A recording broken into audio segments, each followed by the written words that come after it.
Selamat malam Ibu Bapak, Saudara-saudara yang terkasih di dalam Kristus. Kembali kita berjumpa di dalam persekutuan virtual lewat syafaat malam. Cerita yang mengawali perenungan atau refleksi kita malam ini berjudul Monopoli Kebenaran. Dikisahkan ada seorang perempuan tua yang sudah berpuluh tahun hidup di sebuah desa, dan perempuan ini melakukan pengamatan yang serius tentang hal yang sangat penting, bahwa ayam jantannya berkokok persis sebelum matahari terbit. Maka ia tiba pada kesimpulan bahwa kokok ayam jantannya lah yang membuat matahari terbit. Satu saat ketika ayam jantan, ayam jagonya itu mati, ia cepat-cepat menggantikannya dengan ayam jago lain, supaya matahari tidak lupa terbit di hari berikutnya. Nah, suatu hari dia berselisih dengan istri kepala desa. Dalam amarahnya, dia mengancam bahwa dia akan pindah ke rumah saudaranya yang tinggal di desa lain. Istri kepala desa merespon dengan mempersilahkan kalau perempuan itu memang mau pindah. Maka pergilah perempuan itu sambil membawa ayam jantan miliknya. Dia pergi sambil dalam hati dia berkata, "Rasakan kau, besok di desa ini matahari tidak akan terbit karena ayam jantanku kubawa pergi." Keesokan harinya, ketika ayam jantannya berkokok, tidak lama kemudian matahari terbit. Perempuan ini yakin benar bahwa sekarang matahari terbitnya di desa ini, dan berarti desa yang dia tinggalkan itu berada di dalam kegelapan. "Rasakan," katanya dalam hati, "itu akibatnya kalau memusuhi aku, kalian akan hidup dalam kegelapan." Setelah 3 hari berlalu, perempuan ini merasa heran mengapa orang-orang dari desanya dulu itu tidak ada yang datang untuk memohon agar dia bersama ayam jantannya kembali ke desa mereka. Akhirnya dia menyimpulkan bahwa orang-orang desanya itu memang bodoh dan keras kepala. Biarlah mereka hidup terus dalam kegelapan.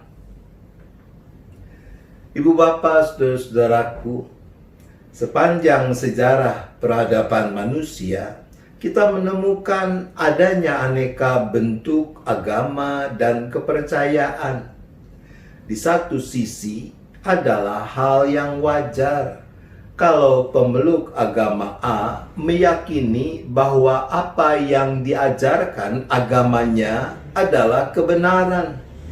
Bahkan bukankah memang sepatutnya begitu? Kalau orang memeluk agama A tapi tidak yakin bahwa apa yang diajarkan agamanya itu benar, lalu apa artinya? Namun meyakini bahwa apa yang diajarkan agamaku, kepercayaanku adalah kebenaran, tidak berarti dan tidak boleh disamakan dengan prinsip bahwa kebenaran hanya ada di dalam agamaku, kepercayaanku. Mengatakan bahwa kebenaran hanya ada di dalam agamaku, kepercayaanku, dan dengan demikian agama serta kepercayaan yang berbeda denganku pasti salah adalah sebuah praktik dan wujud monopoli kebenaran Allah.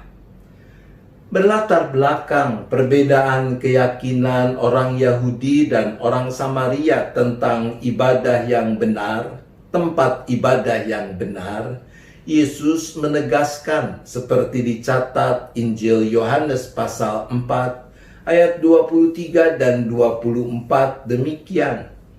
Tetapi saatnya akan datang dan sudah tiba sekarang, bahwa penyembah-penyembah benar akan menyembah Bapa dalam roh dan kebenaran, sebab Bapa menghendaki penyembah-penyembah demikian. Allah itu roh, dan barang siapa menyembah Dia harus menyembahnya dalam roh dan kebenaran. Ketika kita mengakui Allah adalah roh yang serba maha, siapakah kita sehingga berani mengklaim bahwa kebenaran Allah hanya ada pada kita? Kalau kita melakukan hal seperti itu, bukankah kita sama seperti perempuan yang berpikir matahari hanya terbit di mana dia dan ayam jagonya berada? Karena terbitnya matahari bergantung pada kokok ayam jagonya. Tuhan menolong kita. Amin. Mari kita bersyafaat. Bapa di sorga, kami bersyukur karena Engkau adalah Allah yang serba ada, Allah yang serba maha. Maka kami mohon pengampunan sekiranya di sana sini kami pernah atau mungkin bahkan masih suka merasa bahwa yang benar hanya keyakinan diri kami saja, dan keyakinan yang berbeda dengan keyakinan kami itu pasti salah. Untuk itu kami mohon,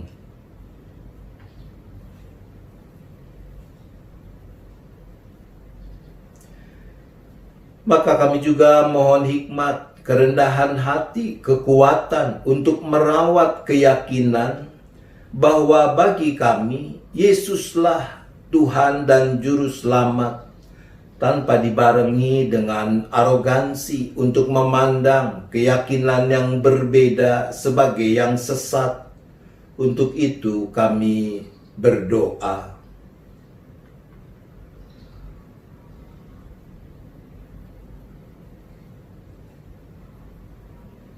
Bapa, kami juga berdoa bagi keluarga-keluarga yang sedang berduka cita karena kehilangan anggota keluarga yang mereka kasihi. Khususnya kami berdoa bagi keluarga almarhum Bapak Lukman Hadi. Kami juga berdoa bagi keluarga-keluarga yang bergumul karena ada anggota keluarganya yang sakit. Entah itu karena positif COVID ataupun sakit lainnya. Bagi mereka kami berdoa.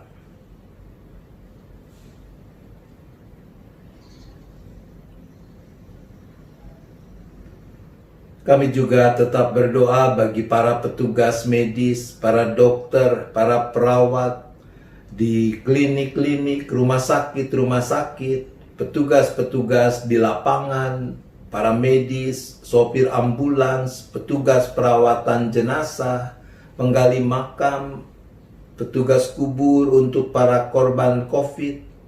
Buat mereka dan keluarga mereka kami berdoa.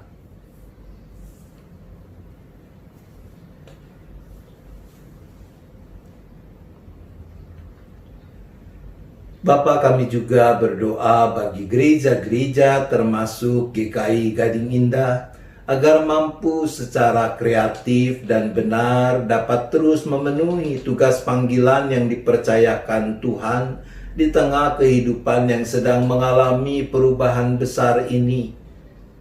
Untuk itu kami berdoa.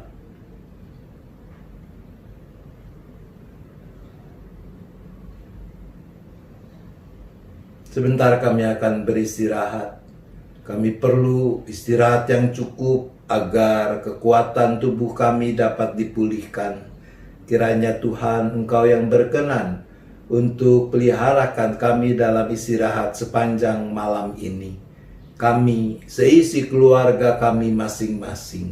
Terima kasih Bapa. Kami berdoa hanya di dalam nama Tuhan Yesus Kristus. Amin. Selamat malam Ibu Bapak, Saudara-saudara. Selamat beristirahat. Tuhan tetap beserta kita.